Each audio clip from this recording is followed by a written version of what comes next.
Hello, and welcome to the SD Pathways presenter training. My name is Jess Brossman, and I'm an organizer with the SD Pathways team.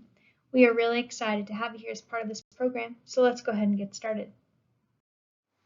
The Solar Decathlon Pathways program is designed to connect high school students with solar decathlon alum currently employed in the energy and energy-efficient building sector.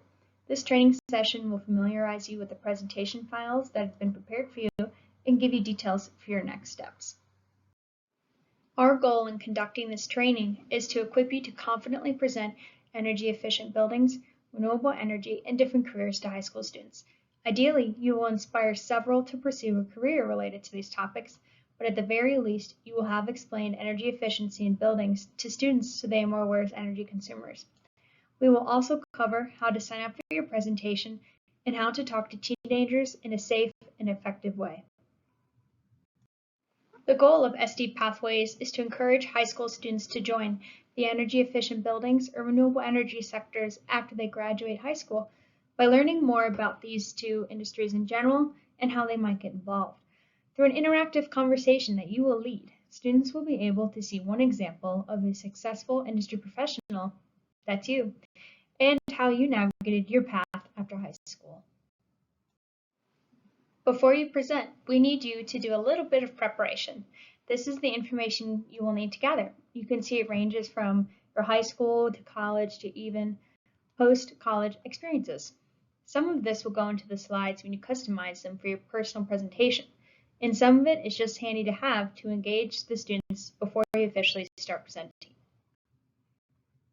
There are 4 different presentation files, but we aren't going to show you each slide in all 4 presentations. Instead, we're going to highlight what is in each and what you'll need to do to prepare. Your host teacher will tell you which of the 4 presentation files is preferred for the class or classes to which you are presenting. It is a good idea to download all 4 of them and personalize them. That way, not only are you prepared for the scheduled presentation, but you are also ready for any that come in the future. All 4 of the presentation files have these items in common. The slides that you will personalize with your information, experiences, and more are the same in each of them. The only difference between the 4 presentation files are the careers that are highlighted in each one of them. As part of your career talk, you will give an overview of some careers students can access after they graduate high school. This is where the presentation file may remain generalized and talk about several of these, or become more specific and focus in on just the trades or just community, junior, or even a more traditional college or university experience. This is the information on each slide for each career within the presentation. Resist the urge to read to the students. Instead, give the highlights and possibly some personal experiences you've had with the career. For example, is your parent or neighbor an electrician? If so, what was their work like? What did they love about it? You get the idea.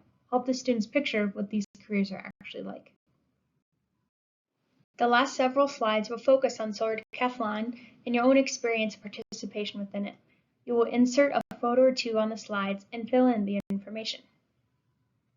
We understand that the aesthetics of the presentation files may not be to your personal taste. However, because you are making this presentation under the Solar Decathlon brand, we want you to keep the template, colors, and layout as they are, and simply input the information you have in the appropriate locations. If you need to adjust font sizes, that's fine, but please do not change the overall look on the slides. When you are preparing for your presentation, keep in mind the time frame of the class. Fill in the slides you want to use that are related to you. Hide any slides that you will not use. If you are presenting in a class period that is 45 minutes long, you will not have the full 45 minutes. Some time in the class will be taken by the teacher to get the class settled in, attendance, and any announcements the teacher has to make. Plan on using 85% of the class period for your presentation so that there's time for questions at the end and you are not still speaking when the dismissal bell rings. There are 4 slides at the end of the slide deck that describe the optional add-on activity for the class. If you wish to conduct any of these activities, you can use these slides to provide an overview of what the students should do for the activity. Make sure to coordinate with your host teacher so they know if they have to print out the activity or do any prep for them ahead of time. This is optional depending on the class length and if your host teacher would like an activity to be included. If it makes sense for you to reorder the slide sections, please do so. If you want to conduct an activity at the start of your presentation, go for it. If You want to talk about your solar decathlon experience before talking about energy efficient buildings and careers? Super. Keep in mind your speaking strengths, your knowledge base, and your time limits. However, please make sure you discuss your own solar decathlon experience, information about energy efficient buildings, and the 7 careers included. It's been a while since you were in high school, so let's remind you of what it's like to talk to a high school student. People don't usually like silence in a presentation. It can feel awkward. However, consider that you are asking students to think about things they haven't likely considered before you showed up today. You want thoughtful answers, so they are going to need at least a few seconds to think. Ask a question, then inwardly count to 10 before speaking again. If no one speaks up, ask a leading question, and again, count to 10. Propose a response, and again, count to 10. Propose something preposterous, and then again, count to 10. It's entirely possible that the host teacher will have stepped in to lead the students in the right direction. Teachers don't like awkward silences any more than anyone else does. However, if you have used all these strategies and not had a response you can work with, just answer your own question and move on. Teenagers don't always know boundaries. They feel like they're adults and therefore have the right to ask adults anything. And as a younger adult yourself, you may remember this feeling and want to respect it. Everything on this list is completely acceptable to discuss with the students. Sports, movies, local events, and more that anyone could know about are great icebreakers. But remember, teenagers are not adults. You should not engage them in adult-style conversations. Teenagers are charming, social, and curious. Don't let your guard down and discuss things with them that are not age-appropriate. While this list covers some of the more common things that should not be discussed with students, it is not a comprehensive list.